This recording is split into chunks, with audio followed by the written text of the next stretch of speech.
All right, good morning, everyone. We are going to pick up back in chapter 19 of 1 Samuel.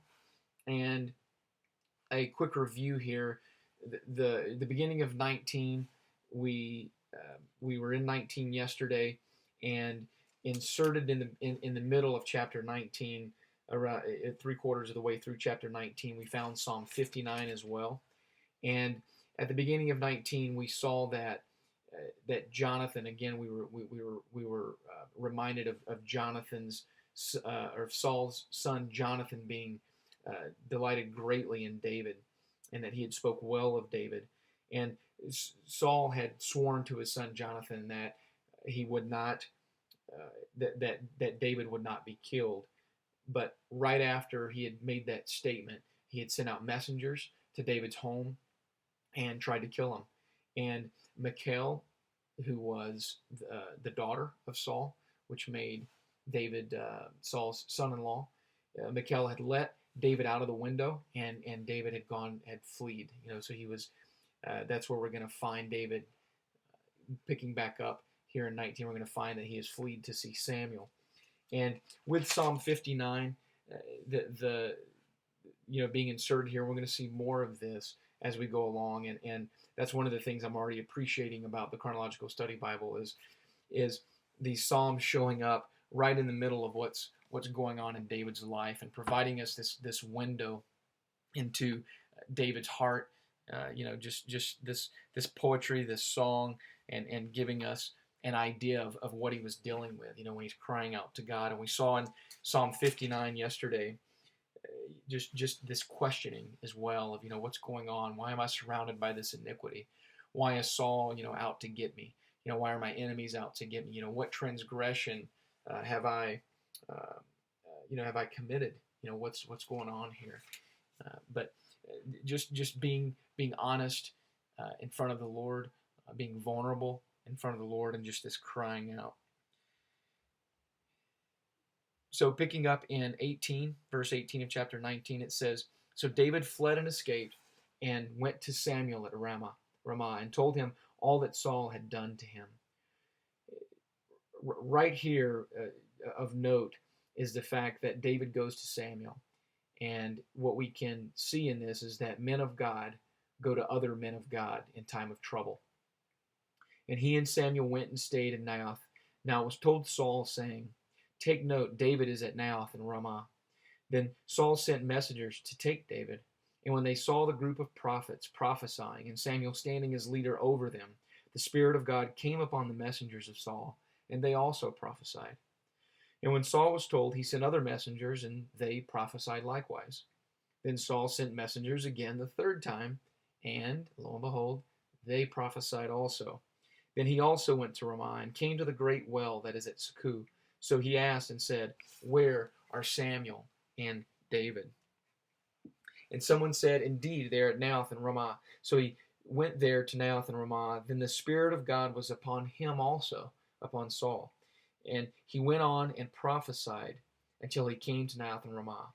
And he also stripped off his clothes and prophesied before Samuel in like manner, and lay down naked all that day and all that night.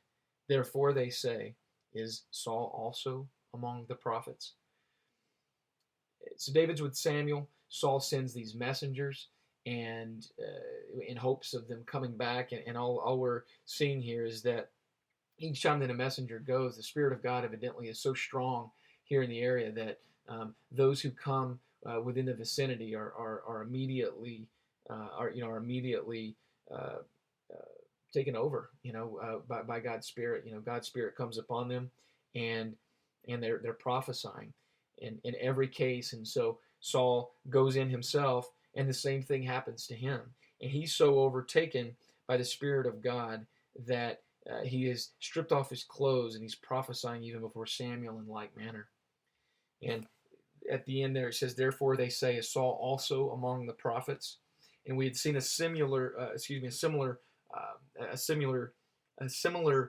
occurrence back in chapter 10, where Saul was coming out of he'd seen Samuel, and was coming out from looking for his father's donkeys, and also had prophesied.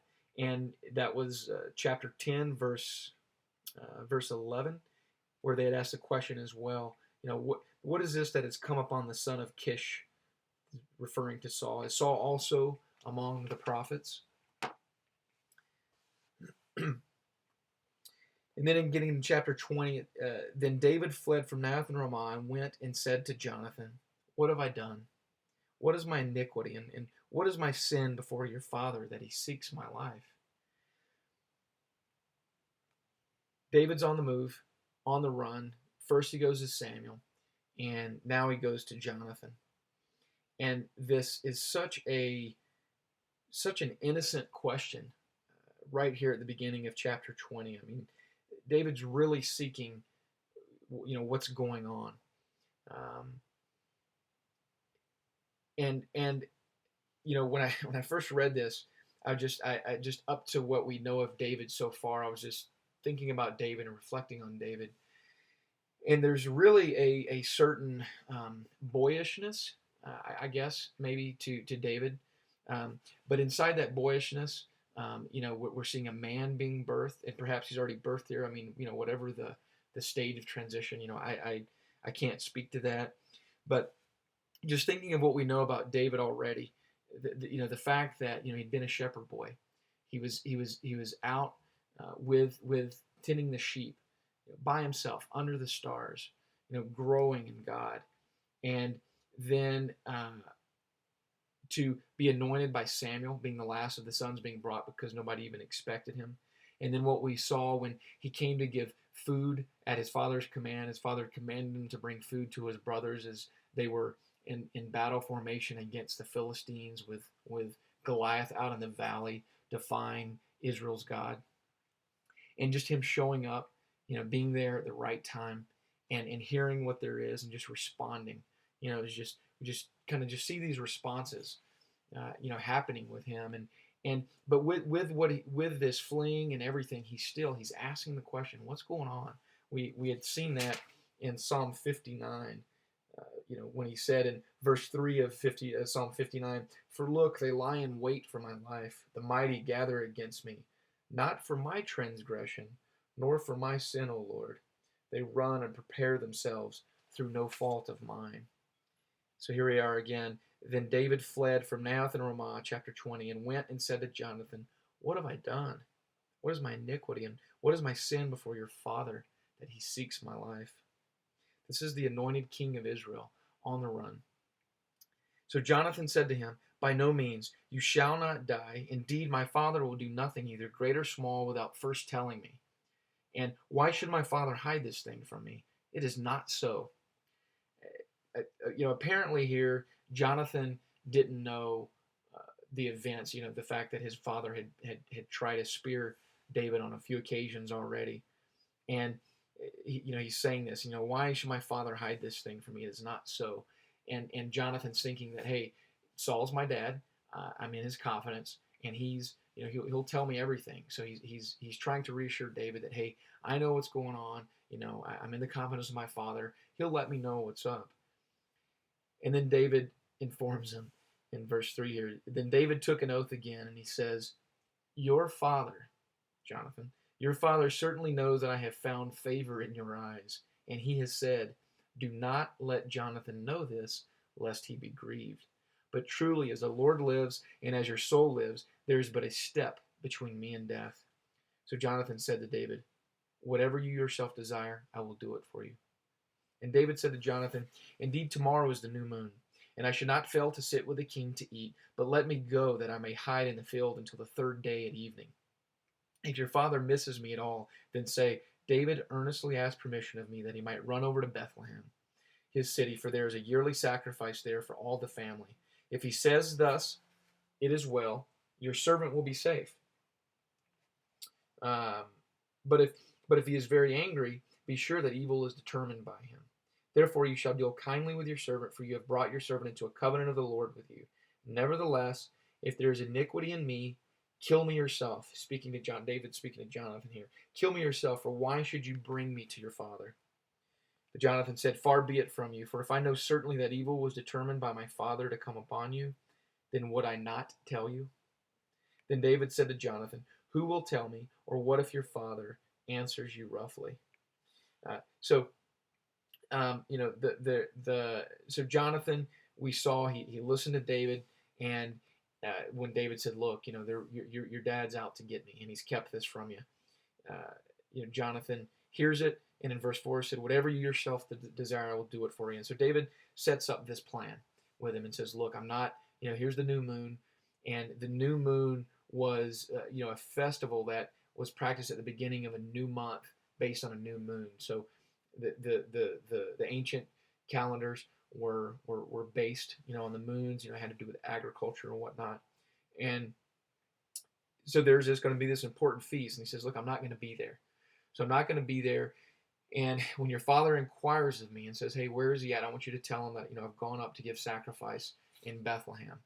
And then based on his reaction, that's going to tell you, where he's at, where what his intentions are towards me. And so if it's well, so it once Jonathan tells his father that, hey, he's gone up to Bethlehem. If Saul says, hey, it's well, then David's going to be okay. If he's angry, then indeed he's out to get David. Let's see here. And then when David finished with that question, nevertheless, if there's iniquity in me, kill me yourself, for why should you bring me to your father?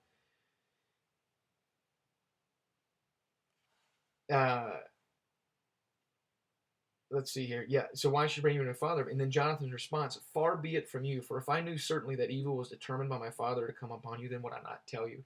And just this reaffirmation of Jonathan saying, David, I know what's going on with you. I'm in oath. I'm in covenant with you. And by all means, if I knew that if my father was intending evil towards you, I would, I'll be the first to tell you. I'm absolutely going to disclose it to you. And then David says to Jonathan, who will tell me, or what if your father answers you roughly? And then just kind of in way of summary here, they set up this kind of elaborate communication system, if you will. David's not going to be at the feast, and he's not going to be at the feast, so he's now camped out in this field, and he may or may not have gone to Bethlehem for the sacrifice. We really don't know. We're not told. But during this the meantime here, I think it was a 3-day period. David's in this field, at the end of this period is in the field, and so he and Jonathan set up this communication to where Jonathan's going to come out, he's going to shoot some arrows, and he's going to have a servant fetch the arrows. And if he tells so here are the two words. If he tells the servant who's fetching the arrows, hey, go beyond, then that means that, hey, David, you're not safe, you're going to need to flee. Yet if he says, let's see here, go find the arrows. If he says, look, the arrow's on this side of you, then everything's okay. So if he says the arrow's on the side of you, everything's okay. Hey, go beyond, then it's not okay. And so this plays out at the end of the 3 days, and with David hiding in the field, and so David's hiding in the field, and the feast takes place, and sure enough, Saul inquires of David, where is the son of Jesse? He asked. Let's see here. This is verse 27. Why has the son of Jesse not come to eat, either yesterday or today? So 2 days now he's missing. So Jonathan answered Saul, David earnestly asked permission of me to go to Bethlehem, and he said, please let me go, for our family has a sacrifice in the city, and my brothers commanded me to be there. And now, if I have found favor in your eyes, please let me get away and see my brothers. Therefore, he has not come to the king's table. Saul's response, anger. And he says straight to Jonathan, you son of a perverse, rebellious woman, do I not know that you have chosen the son of Jesse to your own shame and to the shame of your mother's nakedness? For as long as the son of Jesse lives on the earth, you shall not be established, nor your kingdom. Now therefore send and bring him to me, for he shall surely die. And Jonathan answered Saul his father and said to him, why should he be killed? What has he done? Then Saul cast a spear at him to kill him, by which Jonathan knew that it was determined by his father to kill David. Here we go. Saul even tries to kill his own son, and what he had said to Jonathan, letting Jonathan know, hey, you're supposed to be king, but you're already letting David, take your place. See you guys tomorrow.